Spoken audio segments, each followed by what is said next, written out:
Yeah, I know that, but I'm going to talk about Bleach instead because the last episode just aired this past weekend. And also, I was asked by Chase Taggart recently, hey, Kirb, so I was looking through your Kirblog playlist, and I noticed you never did a Bleach episode. So I was wondering if you've seen the show, and what your opinion of it is. Thank you for your time, and I'm a huge fan. Thank you, Chase Taggart. Thank you for being so understanding. Okay, anyway.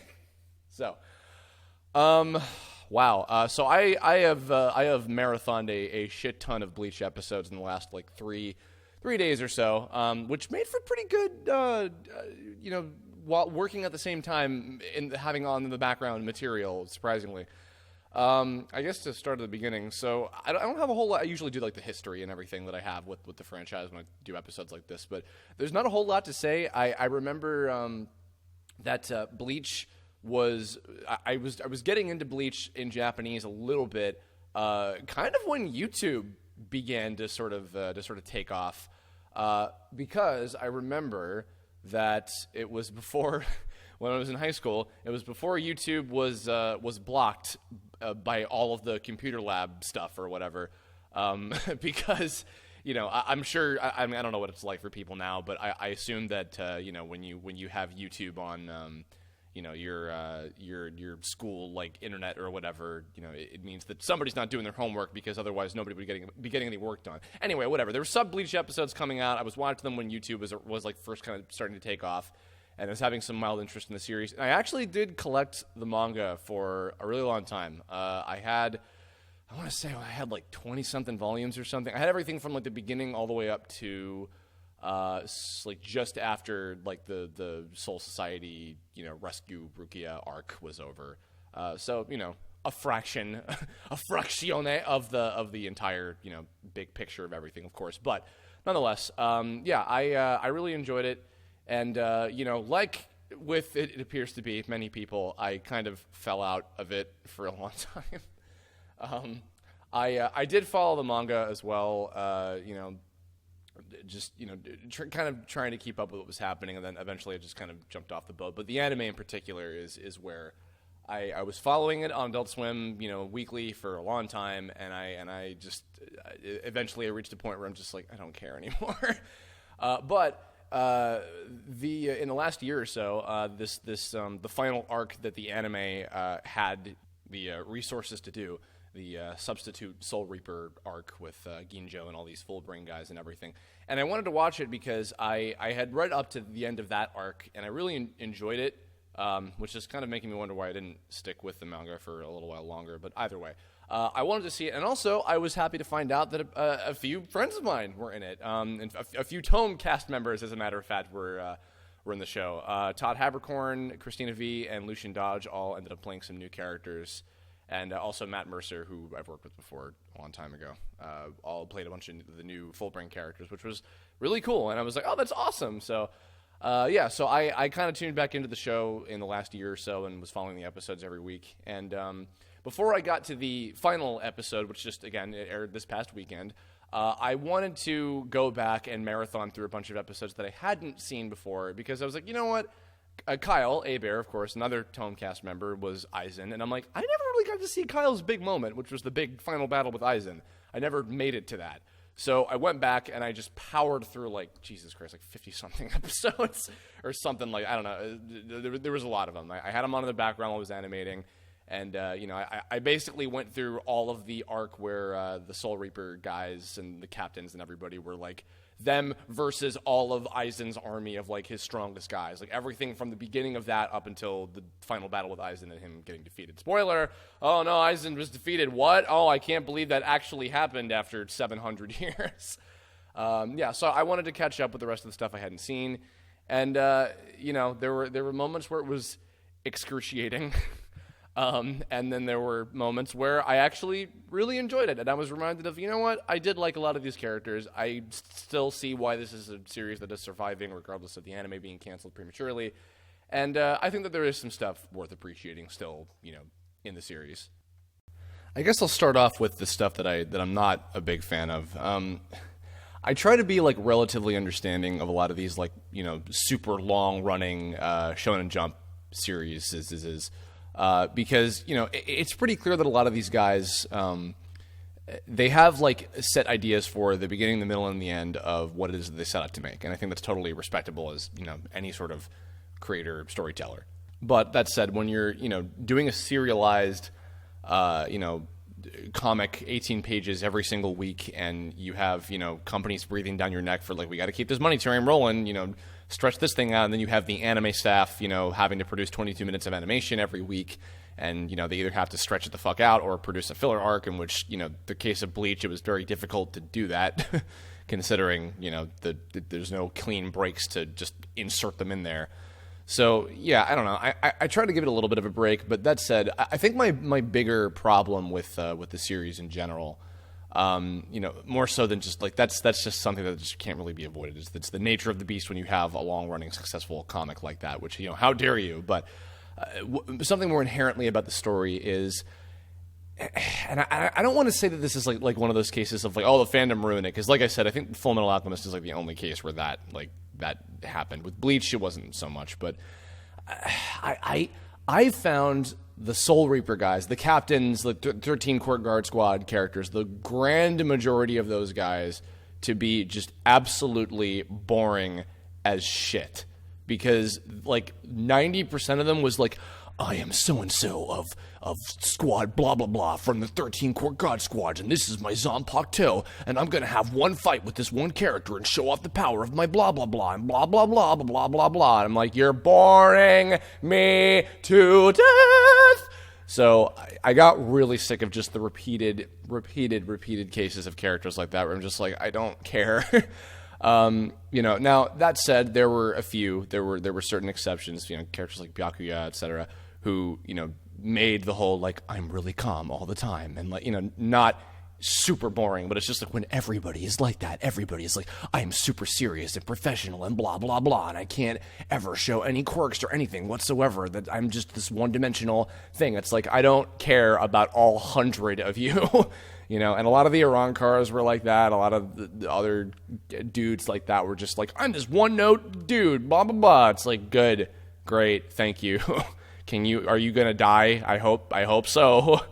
But there were definitely a number of, what that number is significantly smaller, but a number of characters that I did find genuinely heartfelt. And the ones that I've always, since high school, always defended, and I think I even said this to Mike Lucas, because we were reading the manga side by side a lot, was I love Ichigo and his friends.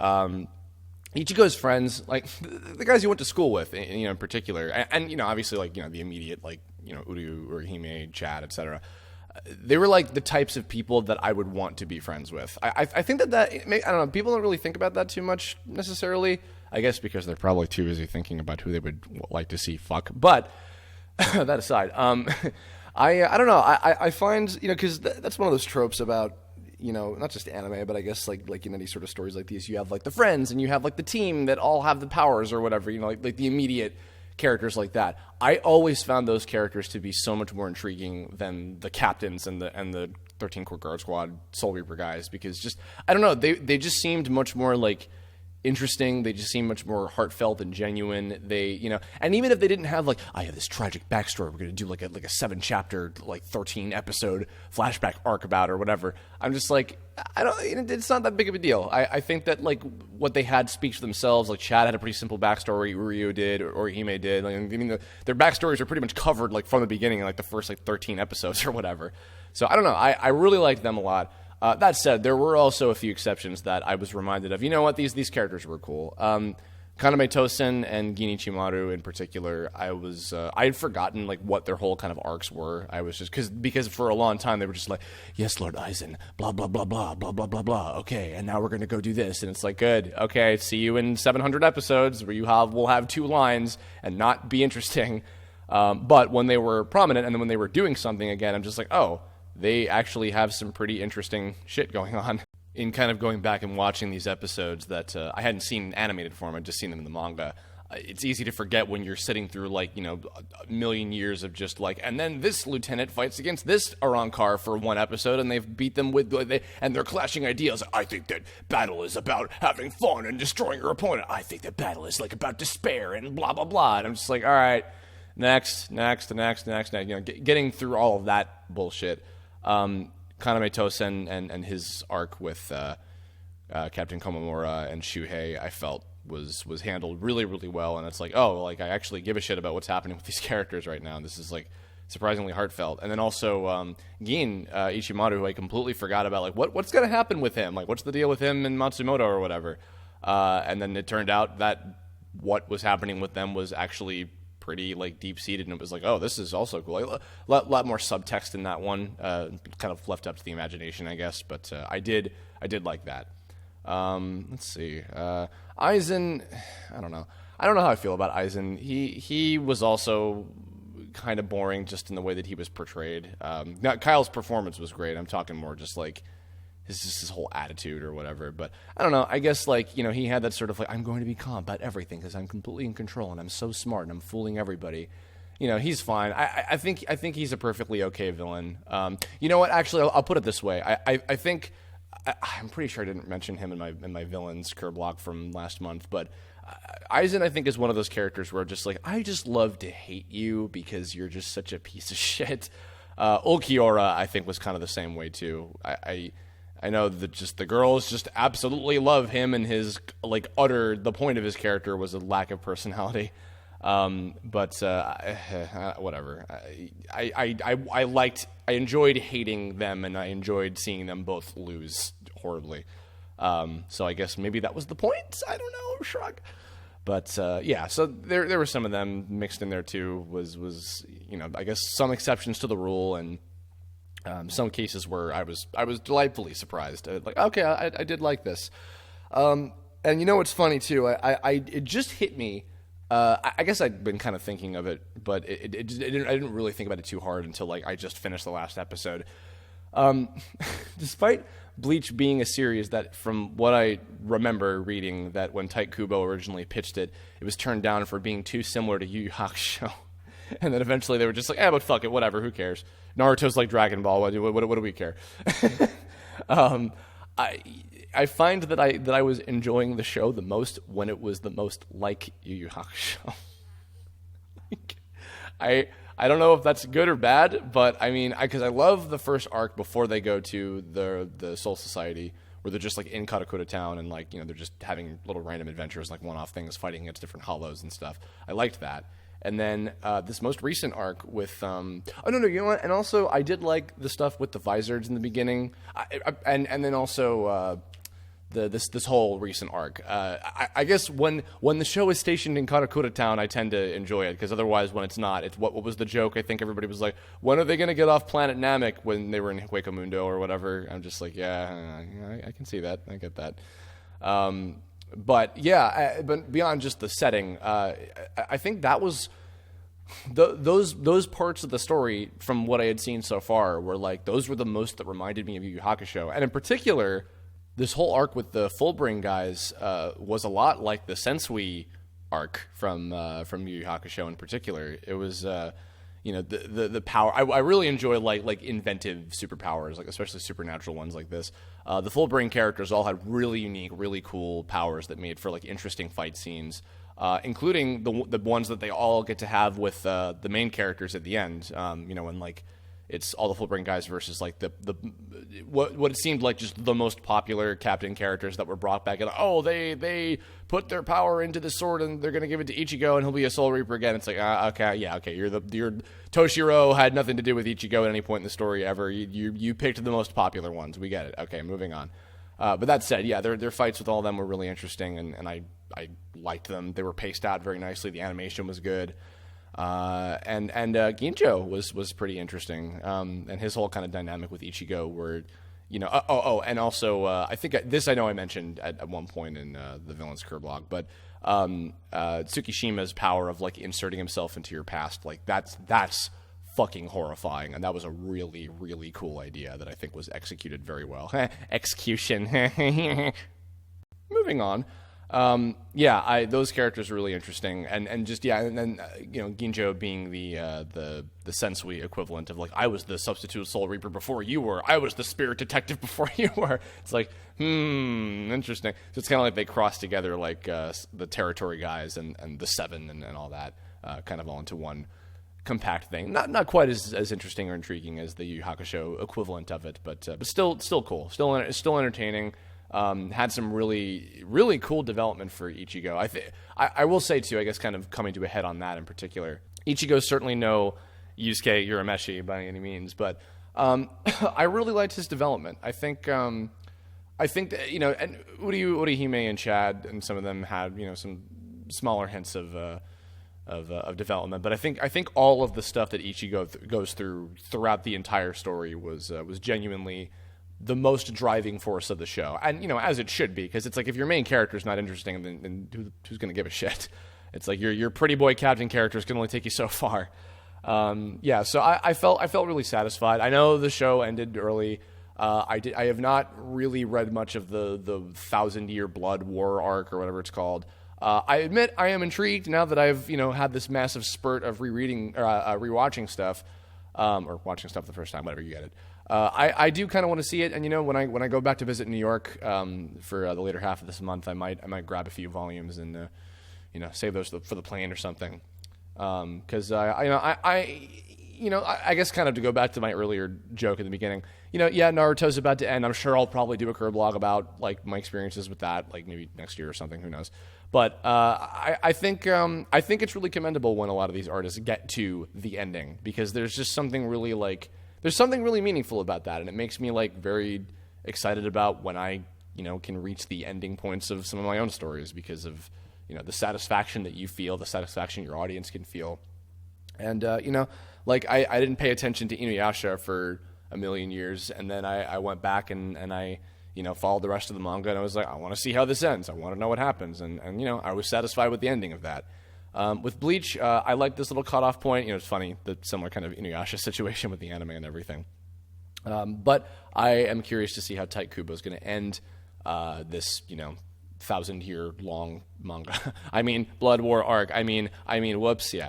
So, I might get more into it. But you know what? I had a lot of really good times with it. I will say, too, I've met a lot of the cast, not ones that I've worked with personally, but I've met a lot of them at cons and stuff.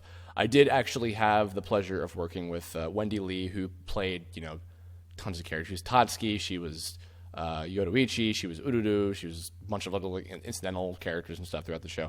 I worked with her on the first voiceover gig that I had since I moved here. I can't say what it is yet, but very sweet. She cared about that show very much. She directed a lot of the series for a long time. Not the entire thing, but a good majority of it she directed. I saw a lot of the cast members kind of tweeting and showing off, like, oh, hey, like a few months ago, we just reached the end of the show, really proud of how far we came with it, really glad we got to the end of it. And I doubt any of them are listening to this, but I'm very proud of all those actors. They gave some dynamite performances, really solid dub. Despite nothing ever being translated, like none of the Zanpakuto names or whatever, it's like, whatever. But I really enjoyed it, and it was fun listening to their performances as I worked for the last few days, marathoning through these episodes and stuff. But I guess that's kind of all I have to say about it. Maybe I'll do another Bleach one down the line after I read, the 1,000-year Blood War arc or whatever. But in the meantime, I guess leave your comments about what do you think of Bleach? Were you a fan of it? Could you not care less about it? Were you just completely like, I'm done, I don't want to get into it anymore, I'm over this series? Have you recently gotten back into it? Did you watch the last episode of the series? Do you hope that they continue and do more, at some point? Which, they might. I would not be surprised if they were able to. But, let me know your thoughts and hopes, dreams, aspirations related to Bleach. Next week, I will be doing, this weekend, I should say, I'll be doing a Kirblog about why Dragon Ball Z Kai deserves to be watched, because Dragon Ball Z Kai will be taking the time slot of Bleach on Adult Swim. Look, I'm like free advertisement for them or something, you'd think. So look forward to that, and that'll do it. So thanks very much, guys, and I'll catch you all later.